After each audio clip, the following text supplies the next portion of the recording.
Yeah. So, hello again. Thank you, Arri Cinematography Salon, Lenses and Lampshades, plural, and of course the illustrious Harbor Pictures for making this event possible. And a final shout out to the International Production Design Week, a worldwide celebration of art, craft, and production design with over 200 events currently happening. So firstly, I was invited to moderate this from a meeting that I had with Cinematography Salon with Lisa and TV and David Cruda, and I was really excited when the question was brought up. I believe TV brought it up about why don't production designers ever talk to the colorists? And I never thought of that. I'm like, oh, well, yeah, wait, why?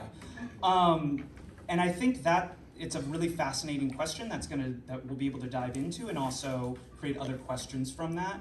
I think that this industry it feels so often like a family when we're in it, but then when we break apart, it feels completely siloed. And how do we, hopefully in this process, we can maybe come up with other ways so it doesn't feel as siloed. So that's what we're hoping for. So first, I just want to introduce our lovely panelists here. We have Christine Ng, who is known for Rap Shit, Poker Face, She's Gotta Have It, When They See Us, and the Emmy-nominated Everything is Copy. She's also a rising star of cinematography by American Cinematography, and is also a little bit of an icon. So, hello. Thank you, that's really kind. And we have Anthony Raffaelli from Harbor Picture Company. He's done Warrior, C, which is on Apple TV, Cafe Society, Blue Bloods, Mr. Mayor, The Get Down, a senior colorist at Harbor's Picture Post. That senior is important though, because Apparently. Yeah. No, you're giving it like not age-wise, but like look-wise, you know? Yeah. Well, I'm trying for the senior with the grace and the beauty. You got it. I think you're wise. I think you're very wise. And then we have Katie Birmingham from The Adults, Comedy Bang Bang, Funny or Die, and many others. She's a seasoned member of the Art Directors Guild, honed her craft in the heart of the Midwest in Chicago's film school before making her mark in Los Angeles. Now you're based in New York City and continues to shape visual narratives of many feature films and comedy TV shows across the United States and beyond. So let's give it up for our amazing panelists. Thank you. So just to kind of give you a rundown of the event, I have some individual questions, and then I have group questions, and then we'll have some audience questions at the end. I am a director, so I am a little selfish in probably the questions that I'll ask, because I want to know all about these specific roles and processes that maybe I don't know enough about. So first, I'd like to ask you some questions, Katie, if that's okay. So could you describe the role of production design in influencing the color palette of a film or production? Yeah, I think it really changes from project to project, and it really is based on how the director sees it as well, and how we kind of decide to collaborate in that way. I would also say the bulk of my work is on location, which is really different from like building a lot of stage sets from the ground up where you have total control over those spaces, and I think it changes it a little bit when you're adapting the world to the story or adapting the story to the world. And it can be really exciting because color can be one way you can exert control over that. And I think I work on a show called Joe Pera Talks With You, where it was a very on location show, very regional, very like the location is actually really important. And I think one way we kind of took some control from that, even though we wanted it to be very realistic, we also wanted to give it just a little bit of extra stylization, and I think one way we did that was to exert a really strict color palette on that world, and that went from me through, shooting and lighting, and definitely through color as well in post. So I think it's really exciting to use color in, I guess, a more adapting to the real world rather than just fully creating your color palette and having total control over it. I would also say I think the main thing that maybe we all do is bring emotion to the world of the movie, or the world that we're creating, and I think maybe that's more important than the way we create plot and the way we create theme. I think it's just like really about creating the emotion and being true to the emotion of the story. It kind of sounds like you're saying let's not get stuck up on the technical aspects of these of it, kind of what we were talking about earlier, because like that's not where, like, that is crucial. Like you do need to understand those elements, those technicalities, but like it's kind of, you can't break the rules unless you understand them. But underneath all of film is, yeah, it's emotion. That's wonderful. I guess I just have one other question regarding that, is what is the creative process like for you when selecting colors and props, and how does emotion influence that when in your pieces? Yeah, again, I think because it's so much on location, and also being inspired by the world and being inspired by our locations, and a movie I just did recently called The Adults. It's about a man going home to his childhood home after years away and like reuniting with his sisters, and I think this was an example where, you know, the location of the childhood home was really important, and we started with like a dusty, faded house, and we really were wanting to kind of feel that nostalgia, but then we built on that, and that color palette of kind of a faded, muted color palette carried throughout the whole process from all three of our jobs and the whole process. So I also think the movie's about repressed emotion and not like being able to kind of connect to your emotions. So I think that's another reason why that mutedness really made sense for the whole film. Yeah, I have seen your work, and as I told you, but I just want the audience to know that if I was to give you a tagline, it would be like grounded movies with an unhinged soul. I like that very much. Thank you.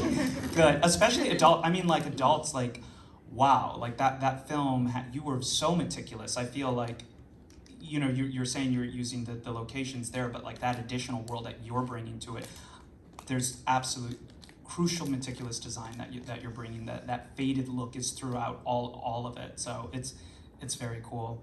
Hello. So, Anthony, Hello. what is your role in the process of color, and what do you think most people don't understand about your role?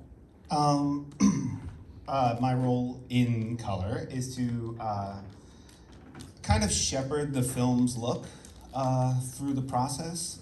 Usually, a lot of times, the cinematographer and the director have an idea, and they have concepts that they want and a color palette that they're looking for, and it usually starts with the creation of a LUT. I think we'll talk about it at some point down the road, but or as I like to call it, the digital version of your film stock. It's how colors are interpreted, how the density is interpreted. Not to get too technical, which all lends to the emotion of it, right? If you're doing a film that's nostalgic, you know, maybe muted palettes with muted colors. If you're doing a film that's more Disney, obviously it's a lot more color. So that consistency from look creation to dailies to finishing to getting the film actually to the network, to the studio, to the theaters. That's basically what my role is, along with a ton of other people at a facility. And what do you think people don't understand about your role, or maybe misconceive it? I guess the short answer is what you put in is what you get, right? You know, I can do a lot of things and create a lot of mood and do a lot of special things with color correction and windowing and, you know, adding visual effects on top of that. But if the core of your film isn't there, if your story, the theme, the characters, the writing, the imagery, all of it, if that isn't there, I can't make that happen. And a lot of times that's the PTSD of my part of the industry, right? Everyone's gotten to this point, the film is cut, the shot, everything's done, and this is what you have. Has that happened where, I mean, has the director been like, okay, this is what it is, but like now you gotta like Like, make it better. Can you save this scene for me? Yeah, can you? Yes, Exactly. Yes, that happens on a daily basis. Have you? How many? Tell us, how many scenes have you saved? Oh, I mean, I don't know. No, Brad. I don't know. I don't know. But to the point, it's not about every scene needs a little saving in one way or another, right? But it's not necessarily about that. It's more that when you're telling when your story gets to me, I can only enhance what you have. It's I can make it better for viewing, for storytelling. One of my mentors, his big thing is follow the story. Color and how you color it should be influenced by the story and nothing else. Now I really want to ponder, but I can't because we have to keep going. Gotta keep going. That made me like, wow, okay. Christine, describe, how early do you and the colorist start talking? Like, what is normal and what is ideal? I think it, unfortunately, it varies from every project. I've done some where they're like, oh, we already have a colorist, so you have to use this person. I'm like, oh, okay, cool. Yeah. Great. I don't know who they are. I don't know what they've done, but great. And then I've done jobs where I'm like, these are my top 3. Can we please try and get them? And they'll try, and sometimes it happens, sometimes it doesn't. And I've also have some where I'm like, oh, I'll talk to a colorist that I've worked with before. And I'll say, oh, do you have any like LUTs in this world that maybe I can try in a camera test? So I've done that. And then sometimes I don't talk to a colorist until I'm in the room coloring. So it's really varied. But I would say that a thing that I've been doing to kind of protect myself, because sometimes they'll book color sessions and I can't even do them. It's like based on the deadline or based on when it airs, it's like, oh, we're gonna color it 2 weeks out. And I'm like, I'm on a movie or I'm on a TV show. I can't I'm not available between 9 to 5. You know what I mean? And so the way I protect myself is I have an on-set DIT who is a colorist. And I put a LUT on every single frame. Like a new LUT, like a CDL, like a specific to the frame LUT, I guess, that we do live. And then obviously from there, like Anthony's saying, then it gets to Anthony, and then you're like, oh, okay, well, I can see where this is going. I'm enhancing this, and I'm gonna turn this up. Yep. But if I don't already have those in the frame, like you can't make this red. You know what I mean? If it wasn't already a little bit red. I mean, maybe you can. I guess you can key it. You can do a bunch of things, but with the proper budget. Yeah, and sometimes we don't have those, and most of the times we don't have those. And so, working with an onset, like with the DIT that does onset coloring, I'm able to really kind of protect the image. And then what I do is, at the end of each shoot day, I'll say, hey, can you send me some screen grabs from today? And then when I get home, I'll look at them and I'm like, okay, this is what we did. And then I send them to the director. And then when they start cutting, it's baked into the dailies. And then they get really attached to the look that we've created, and that's like right? Yeah. And that's and that's a great way to make sure that the vision stays intact. And then if I can't be there for the color session, now you can do it remotely, not always, but you can, not ideal. So that's a great way to just make sure that your final product is exactly what you envisioned. Wow. So when did you start this? It's protecting yourself. So what? You get burned once. Yeah. Yeah, don't get burned PTSD. again. Oh, absolutely. Everything is a PTSD reaction, isn't it? Right? Yeah. Like everything is a learned thing, and with every project you build and you grow, and that's a thing. Yeah. Oh, I've gotten burned. And also, not every project can even support this on-set colorist thing that I need, right?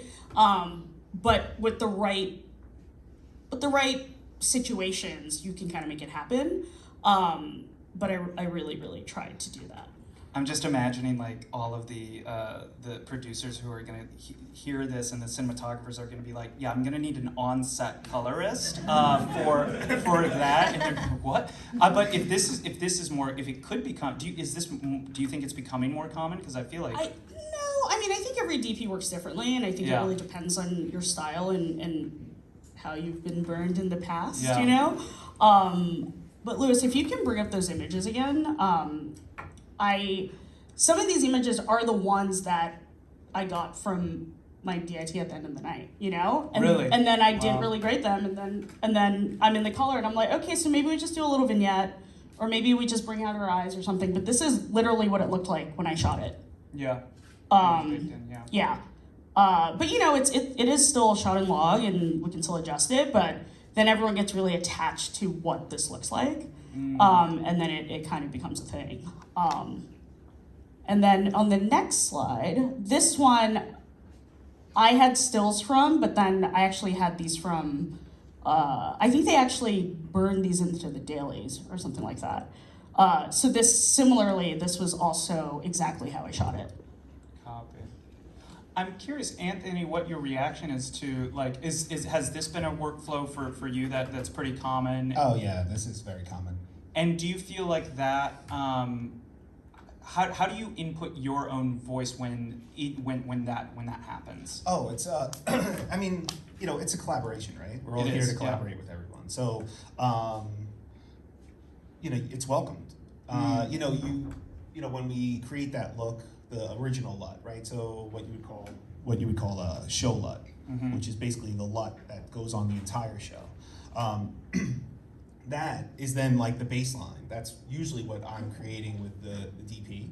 And then from us, it goes to on set, and then a DIT or a DIT that is also a colorist is on set, you know, manipulating that image, you know, in the program so that they can help to create, you know, Christine's vision or whoever's vision to go forward with it. So your voice is there from the get-go, basically. And then Yeah, you're I just mean, I wouldn't enhancing say, it well, you know, throughout. I mean, like anything, you know, I mean, I'm not on set putting the lights, you know, I'm not on set picking the camera angles, you know, so I'm a part of it, you know, I'm part of the collaboration, but I wouldn't say my voice is exactly there. I would say some of my input is there. You know, I would say more the finishing end is more where I have a real voice. Well, that's interesting because I was watching one of your interviews, and I think I brought this up earlier. You were talking about how early sometimes color is. You're talking with the cinematographer like during the script phase. Can you tell me a little bit more like about that? Oh yeah, absolutely. I mean, you know, so depending on your relationship, you know, like Christine was saying, every film's different. And the personalities are different. So when I'm working with a cinematographer that I've worked with for years, it's more of that conversation. It's you know, it's a phone call. I got this script. This is what I'm thinking. Here's the and they send me the script, and then I read the script. We talk about the script. We talk about what what they want to do and how I can help that. And then from there, this particular cinematographer I'm thinking of will go and find other people to collaborate with on set. The Other heads of production. costume, Yeah. production design, and just build on that. Like what we're supposed to do, right? Yeah. We're supposed to build a story together. Yeah, we are, but I feel like we Sometimes it's very siloed. Right? Yeah, is the yeah. conversation. Can We were I- talking about that earlier. Yeah. Can I actually just say, I often feel like I don't even have that much collaborative prep time with the DP. And we're on set together the whole time and we're prepping together.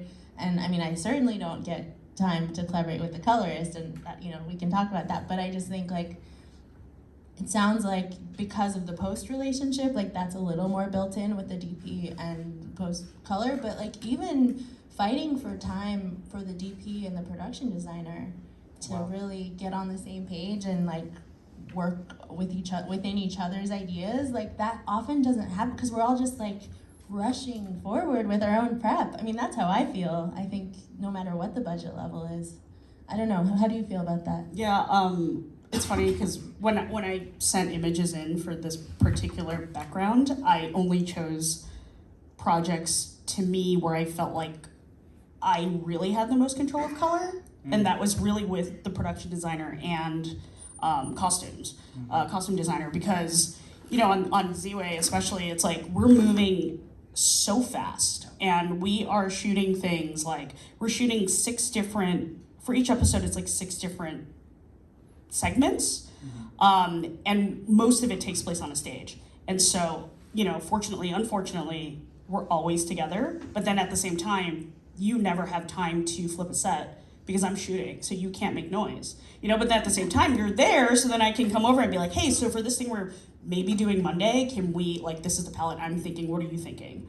And then as they're building the sets, I can actually see what's happening. So I can go over and look at it, like, the color of these lockers, I was like, oh, like, this is called, music video is called Am I Gay? And so I was like, ooh, yeah, purple, you know, let's lean into the queerness, right? And so we were looking at paints together, you know? And then even with these greens, I mean, we barely had any space to do this, but we built this locker practically. So this shot, reverse shot, is actually a locker that can open and she's standing right there. Wow. And then this set is literally on the other side of that.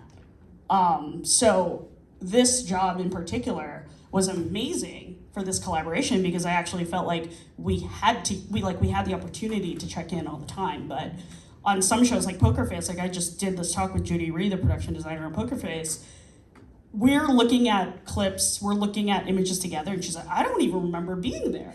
Or she's like, it's so funny because I remember doing that, and then I didn't see what happened until I saw the episode, you know, and I was like, oh yeah, I guess you weren't there, you know, because some of these schedules are crazy, You're on right? to the next set, or you're. I mean, the production yeah. designers are sometimes Absolutely. 2 episodes ahead of me. They have to be 2 episodes ahead of me to be building and to be prepping for that. And then by the time I get involved, they've mostly kind of identified the locations, and then I'm coming in and just giving the notes that I can based on that.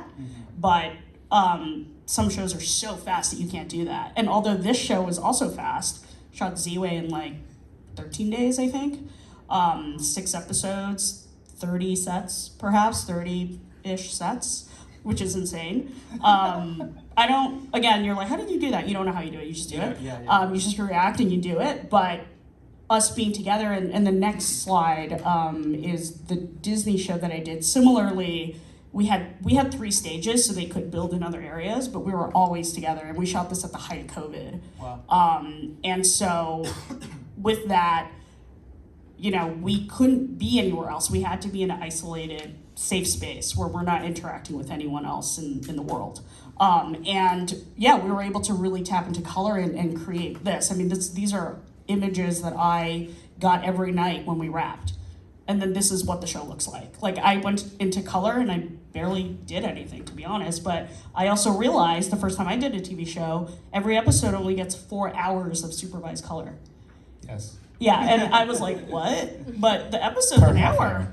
The episode is an hour. What do you mean I have 4 hours to color the whole thing? And so I was like, oh, this is gonna make it so fast because I'm just gonna go in and be like, oh, maybe we just lift this, or we, you know, saturate that, we lift the blacks or whatever. And I'm like, oh, it's just little, like, minor things that I'm doing. But then it's like, how much of that can I build into what we're already creating and what we're designing with the sets to allow for, you know, like these windows and these pathways and like the previous shot or the previous slide with Z-Way, how are we designing the sets with this in mind? We had so much trouble getting depth, and I was like, oh, there's this like 20 by 20 backdrop with these LED lights that's supposed to be the star effect, which is super cheesy, but if done right and lit properly, it adds like an atmospheric thing to the set, which I know we wouldn't have been able to achieve with the, you know, non-existent effects budget we have in post.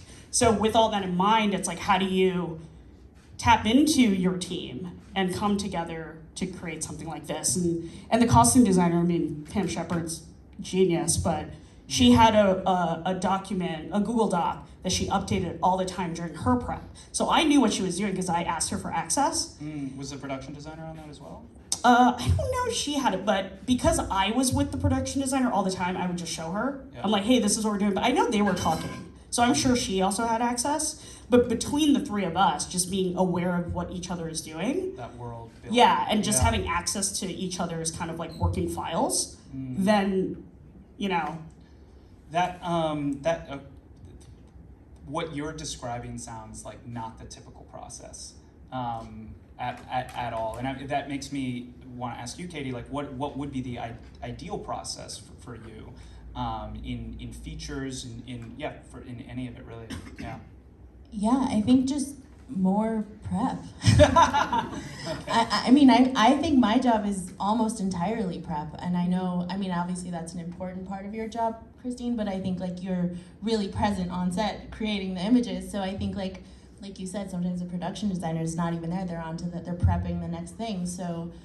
It's like more meetings with each other? Yeah, I think so, and I mean, it's a great idea, and it's necessary to have the director be kind of the captain who ties us all together, but I also think like there's individual conversations to be had with or without that person that can like make all of us more successful and more collaborative and more creating something more cohesive too. And I just often feel like I don't get that time, and whenever the problems arise, I think with like a set not being what's expected by, or like, you know, it's just a matter of time. It's a matter of rushing things, not having a set ready till the night before it shoots. Like, these are all things we have to deal with, and I think, you know, it's maybe a pipe dream, but I think just having more time in those spaces and more time to collaborate with the department heads, and obviously shout out to costume designers too, because sometimes I get a note or a text from the costume designer the day before being like, hey, what does this set look like?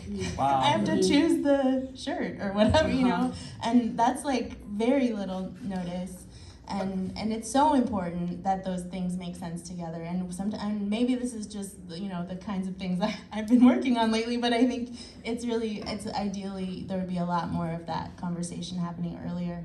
Yeah, I think, sorry, Go ahead. I was just gonna say, I mean, the thing that I've also been doing now is when I start a job, I ask production for the crew list immediately, even before I start, and I already email the heads, like the keys, and I go, hey, I'm the DP, you're the production designer, and I'd really love to chat with you separately. And I just kind of make my own prep. Wow. If I get paid or not, I don't care, but I'm like, I want this to succeed. I want us to feel like we have a good, clear communication, and I think it's like, I think on season 1 of Z-Way, you know, it was our first season, so we had very limited funds, and no one knew what the show was, right?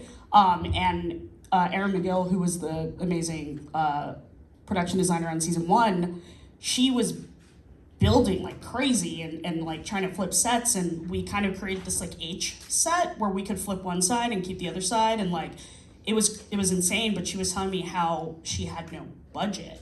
And I knew that for the interview setups, which isn't featured here, that has to be 3 cameras like this, right? This is like 4 cameras, I guess, right now. 50. But yeah, you know what I mean? So it's like, so every day we had an interview day, I told the producer, I said, hey, I'll keep my camera operator and the C camera team to an 8 and give the extra 4 hours that you budgeted for overtime to art department.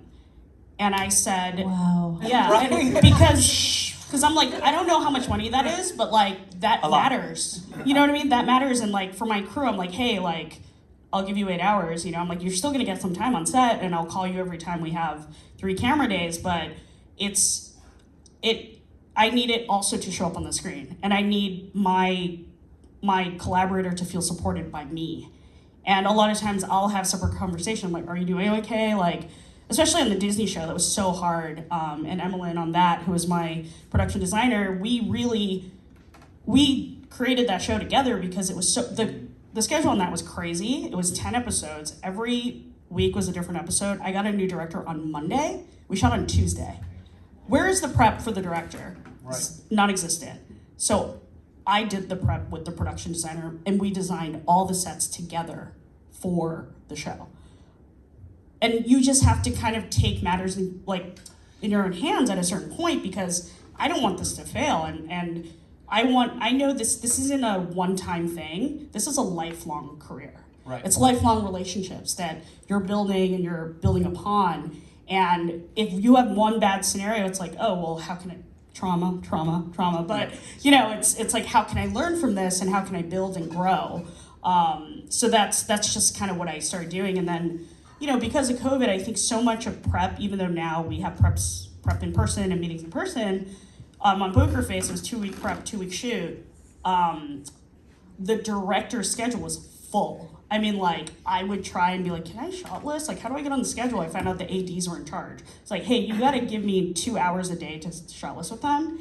And then I would ask the director, I'm like, hey, is it okay if I just like sit, mute myself, turn my camera off, and sit in on your Zooms with art, with production design, with props, with stunts, with picture car, with locations, with props. And I would just hear everything they were saying.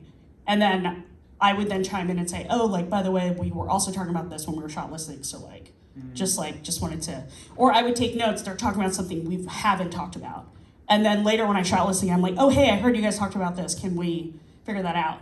Or there's something in the script I'll sidebar and talk to props with, and it's just about like, there's no time anywhere, but you have to keep the communication open, because then if you have something you're thinking of, you can always text me, and I think that's the thing that's important, is like creating a space where there is no barrier, and it's open communication always. So even if you're 2 episodes ahead, you're still texting me like, hey, I'm just looking ahead, and I'll be like, oh, I'm not there, but like, let me catch up to you, and then I'll text you back, so then you look out for each other, and then you're not surprised.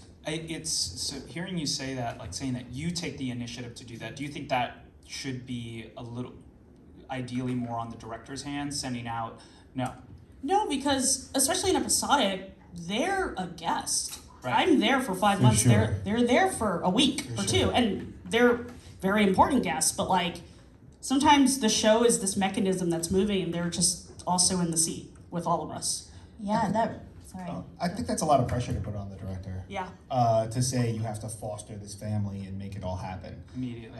Yeah, I mean, everyone has a responsibility to make it happen, to collaborate on set. It's not just one person. And to, if you think about it, the director has the whole set and then everything above it, right? The producers, the studio, all that stuff. On a feature. On episodic, again, they're guests. Which is great, because they're able to work with the actors in this world on, in episodic, where they're just coming in, they're working through the emotion in the story, helping through the edit, but they're just, it's not the same thing as being on a film, right? Totally. But on a film, you're expected to they're expected to foster this whole family and make it all work and make the days and make it good and make it sellable and make all those things happen. And it's a lot to put on them, to put on a director. I think it's everyone. I think everyone should feel empowered to make those things happen. Like Christine's saying, and I mean, even for me too, like, when we're in the early stages, I'm like, well, I always ask to read the script, and I'll give my input at that point to the cinematographer. And if the director comes into the look creation, I'll also give my input. But that's what we're all here for, is to, again, collaborate to make the story our own. So Beautiful. I think that's a really interesting example, though, of how different the process is based on the project, because on a movie versus an episodic TV show, when the director is coming in new every week and the department heads are kind of the consistency, and we kind of set the tone of the world, and then the director is visiting that world and maybe making that specific storyline into their own thing. But I think it just shows you how different the collaborations work, based on what the project is. So. Between narratives and yeah. Just TV and movies, or just every single project you work on. Every single project. they're all different. They're all different, no matter. Yeah. Every feature I've done has been different. Every episodic television show, every commercial, everything. They've always been different. But There's not one formula. That's what makes it kind of special, right? Is that everyone, you get some okay jobs, but then once a year you get that one job where you're like, this is why I'm doing this, right? Yeah. This is why I'm here, right? Maybe not this year, but Well, I had one. Good. I had one. But that's what it's all about, right? You were able to put your input into it. You were heard, which is what everyone on set wants to hear. Everyone who's working on a film wants to hear that they were heard. Whether it's the gaffer who's saying, should we put this light here, or the cameraman who's saying, maybe we should go a little lower, or the cinematographer who's coming up with the idea for this great sequence of shots. the composer, everyone wants to be heard, right? That's what we're all here for. So, you know, when you have those opportunities and they do come about, they're special, and, you know, you should, so, go ahead. Well, I guess I'm hearing like, yeah, every job is different, but are there practices? I guess in my head, I'm like, well, how do we, like this Google Doc? Like, I'm walking away already from today being empowered to be like, I want to set up a Zoom with all of my heads of department and be on the same page about everything, just to start, and also encourage you all to be talking amongst yourselves. Like, Be brave. What's up? Be brave. Come on, Yeah. your mentor. Yeah. Be brave. Yeah. I also, I mean, I agree with what everyone is saying. I also think like with the director, it's so different for them when it's their film, when it's a film versus an episodic. And even sometimes with episodic, they're like, oh, we want every episode to be different for that director. Well, And Poker like, Face is a good example. exactly. Of that. Like that one, I had a different director for every episode, and it was a completely different vibe because also it was like a different movie every week, essentially. But what I also do is I have my shot list on a Google Doc, and I tell my other keys from the beginning, I'm like, oh, it's a growing document, but when I start a new episode, I'm gonna send that to you. So whenever you want, you can look at it. And for a production designer, that's so great because it's in story order to start, of course, and then they can go to scene 5, be like, oh, wide shot. Or like, oh, this whole scene is close-ups. Right. I don't need to worry about that. Right. You know, and so like when you do those things, that's helpful. And then what I do is based on, you know, of course, the schedule is going to change, but the night before they usually don't, and so I put the whole shooting order in the shot list in shooting order, and then You do that. I do that, and I do setup 1, setup 2, setup 3. It's color coded, camera A, camera B, what lens, what you know, like are we on dolly, are we handheld, whatever. And it's super clear, and I send that to everyone. Yeah. I mean, everyone. Yeah. I send it to everyone in camera, down to the loader, because they matter, of course. My DIT also knows everyone has it. Wardrobe has it. Art has it. Props has it. Stunts have it. Like, they all have everything that I've created, because then when we get on set, they're like, oh, you want the 25. We're starting with the wide and close. I'm like, yep. I don't have to talk to anyone. Then I could just go and be like, what's going on today? Oh, the picture car broke again. I'm like, okay, so what are we doing? Okay, and then I can go back and be like, okay, we're not doing setup 1 first, we're gonna jump to setup 4. We're doing the car scene. Then they go to setup 4 and they're like, oh, car. Oh, okay, so do we have the rig ready? You know, and then I just like, when we're on set, I just don't really want to talk that much. Although I talk a lot, but you know what I mean? It's like, you want to spend your energy elsewhere in problem solving and not telling people what we're doing. Exactly. I mean, what's so beautiful about this process is that what you're saying, it's like, it may seem like incredibly, it's very analytical in a way and very, very prepared, but also it's an invitation to all departments. So that invitation, like when I send my script to, I'm sending my script to absolutely everyone, the deck to absolutely everyone, because hopefully they feel included, because as you're saying, Anthony, like we all do want to be heard, because you know, maybe that first AC wants to be a cinematographer. They need to care just as much about the script as a cinematographer, I think, because that's where their goal is. And yeah. It's interesting because it used to be that there was when a film started, there was a traditional hair and makeup where all the department heads would come in and watch how the hair and makeup looked, because it was film. So you had to see what it actually looked like. And everyone sat there and talked, and I mean, sometimes they picked apart actors in ways you probably shouldn't, but that was what they all talked about. And they talked about how the set was looking and how things were looking, costumes, and maybe we should change the hair color, or maybe we should do this. And that communal collaboration at that point would then extend to, they would do dailies every day, and during lunch they would play the dailies and stuff like that. This is before me, but it's interesting that we've lost that. Yeah. And it's, we send out pics, and, there's a very curated list of people who get to see that, right? So I think as time changes, this process will change, and hopefully for the better, where everyone does have a little bit more of a say and has a little bit more understanding. But I've worked on films where they've done that. We've sat on Saturdays and watched, the dailies and stuff during the process, and it changes everything. it really changes everything, because then everyone gets to have a conversation. Wow, you know, I didn't realize how great that shot ended up, or you know, and everyone gets empowered by the comments. You know, the backgrounds are really looking great. The wardrobe's looking great. I really love how he chose this for this particular part.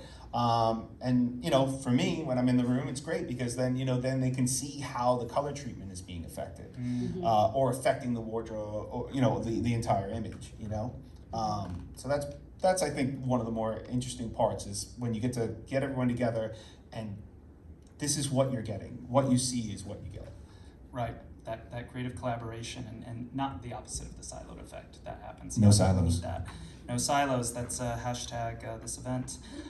So I am now going to. We have not touched one single group question, which is very exciting. We've just been exactly. We're not done?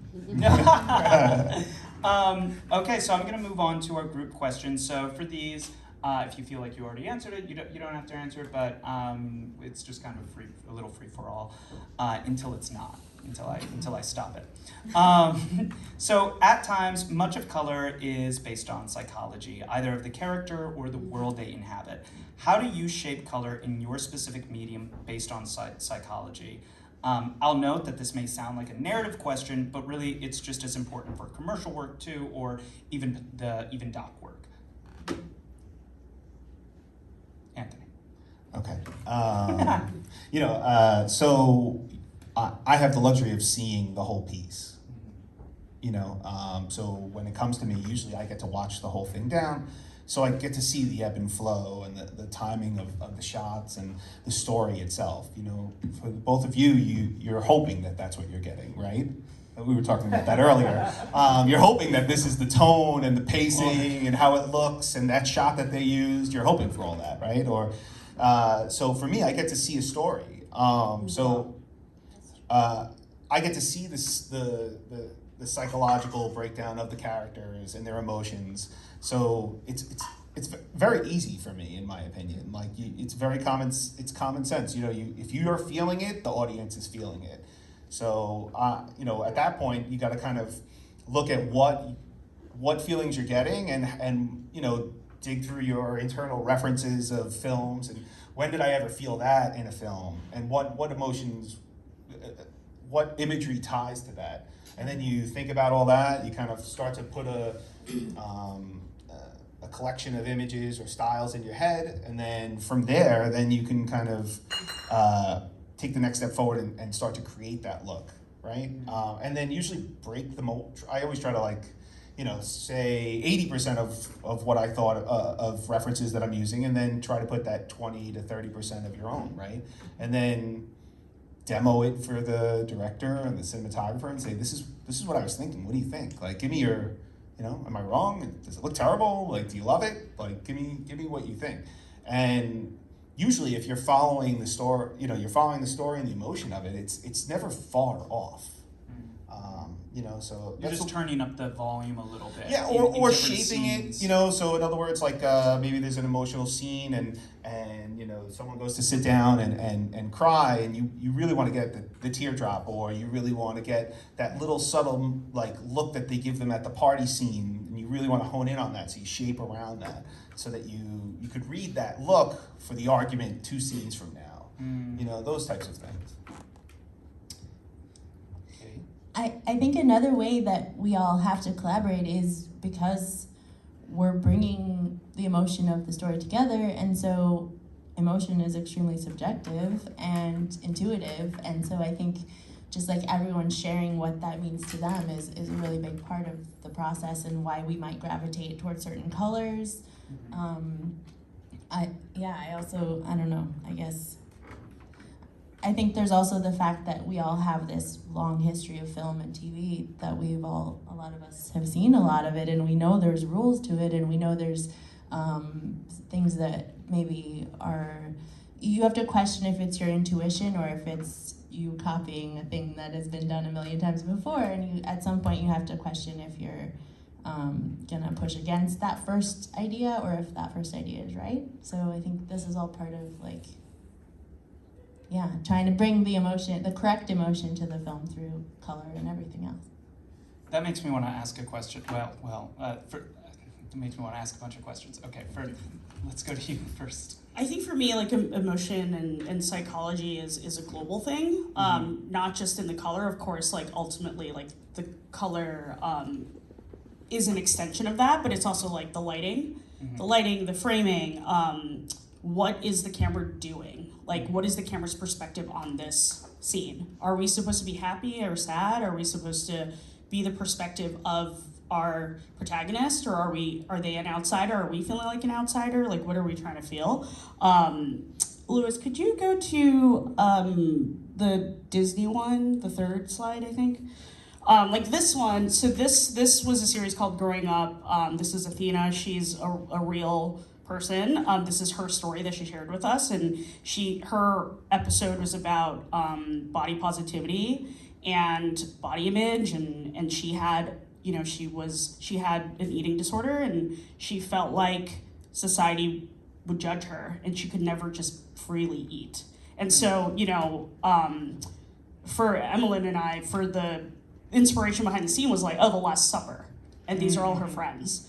And we're like, we want it to be joyful, and we want it to feel dreamlike, and it's like I want to see all the food, and I want to eat it. I want you to want to eat it. You know what I mean? Yeah. And that was the emotion, right? So how do you play with that with color? And how do you make this kind of tableau stand out? And that's what we're trying to do here. And then this space, which happens, there's like, in the series, we had like 3 different spaces, and one of this was, this is kind of their internal struggle.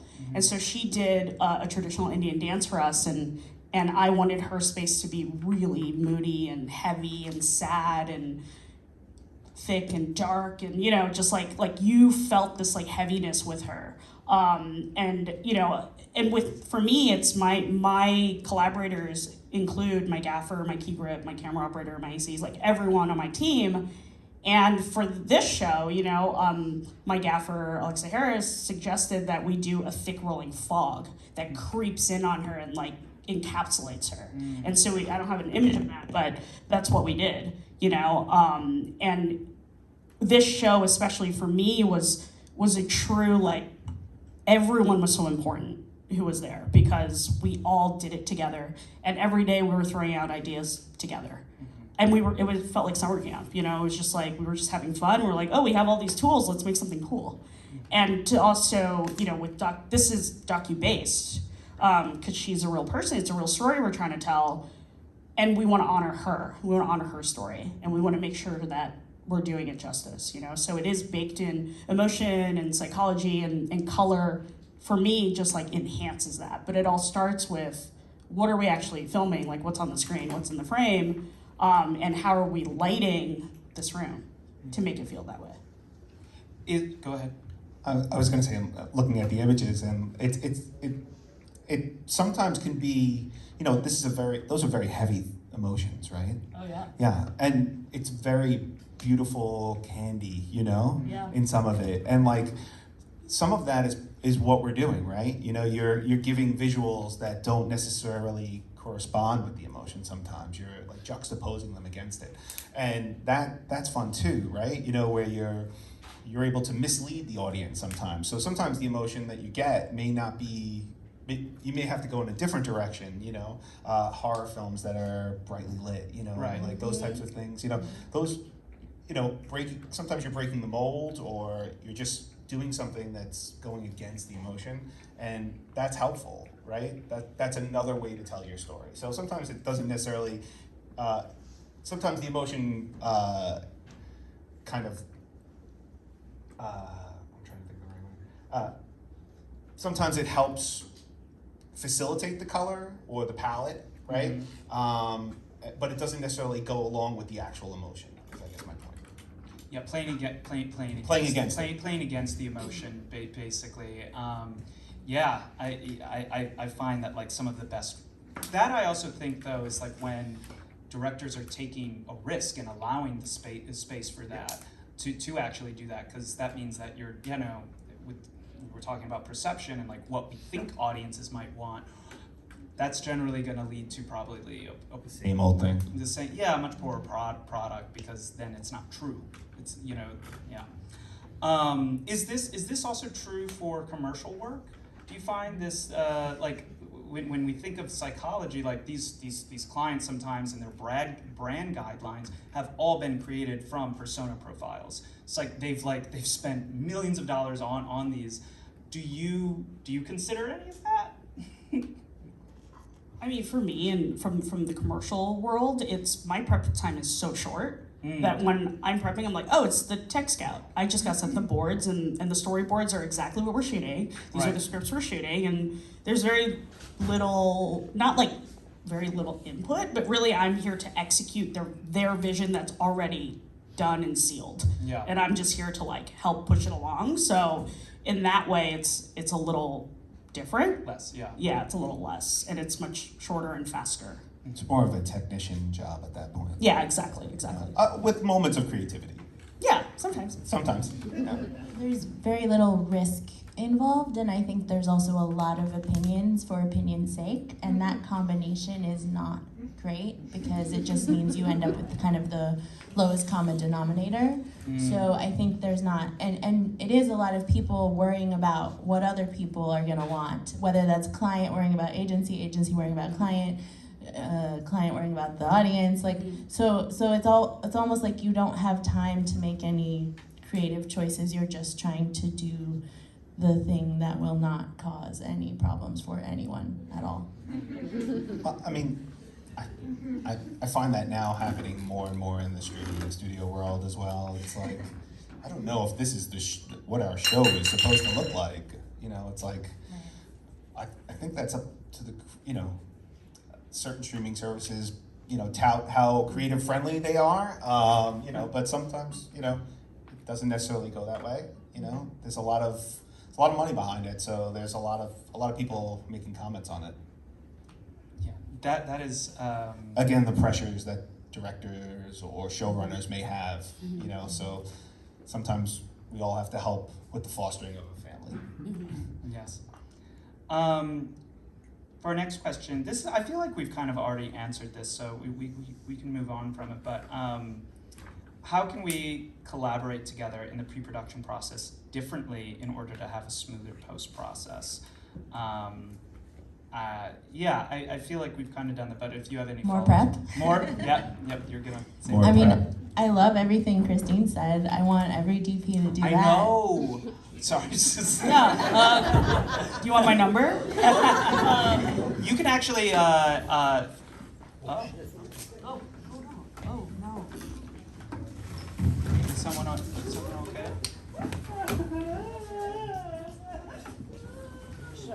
Is somebody calling?